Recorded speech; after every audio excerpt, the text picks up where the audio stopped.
Bellevue Life tenait à vous féliciter pour votre nouveau rôle de maman. Donc, félicitations pour votre joli poupon qui a rejoint la maisonnée.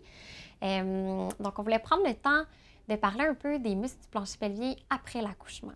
Donc, on sait qu'il y a une faiblesse qui va survenir au niveau des muscles du plancher pelvien après l'accouchement pour plusieurs raisons. Entre autres, la poussée vaginale durant l'accouchement fait en sorte que les muscles vont avoir été étirés et ils vont s'être affaiblis.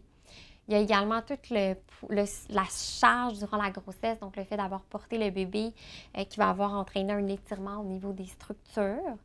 Le fait d'avoir eu une césarienne va affaiblir les abdominaux et il y a une synergie entre les abdominaux et le périnée qui pourrait également expliquer un affaiblissement du plancher pelvien.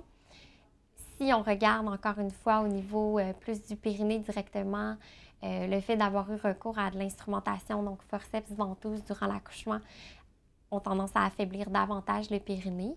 Également, si on a une épisiotomie ou bien des déchirures naturelles ou même des avulsions musculaires, bien là, on sait que l'intégrité musculaire va être affectée et donc les muscles résiduellement vont être plus faibles. Également, les nerfs peuvent avoir été étirés et faire en sorte que le muscle étant moins bien innervé va moins bien se contracter. Donc, plusieurs raisons qui pourraient expliquer pourquoi vous avez un plancher pelvien faible après l'accouchement. On peut recommencer à travailler les muscles du plancher pelvien très rapidement après l'accouchement avant de reprendre un programme d'exercice intensif, donc avec différentes séries, différentes répétitions. Il faut qu'il n'y ait plus de douleur lorsqu'on contracte les muscles du plancher pelvien. Par contre, tous les exercices qui sont faits sur la respiration peuvent être pris très tôt dans les premiers jours après l'accouchement, tout comme les exercices circulatoires qui vont aider à drainer le périnée et à activer la circulation.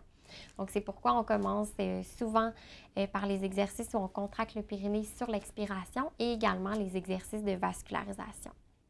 Il faut comprendre que la récupération des muscles du plancher pelvien, dans le fond, va se passer un peu comme si l'accouchement était un traumatisme. Donc, c'est vraiment la récupération va se faire comme si on se remettait d'une blessure.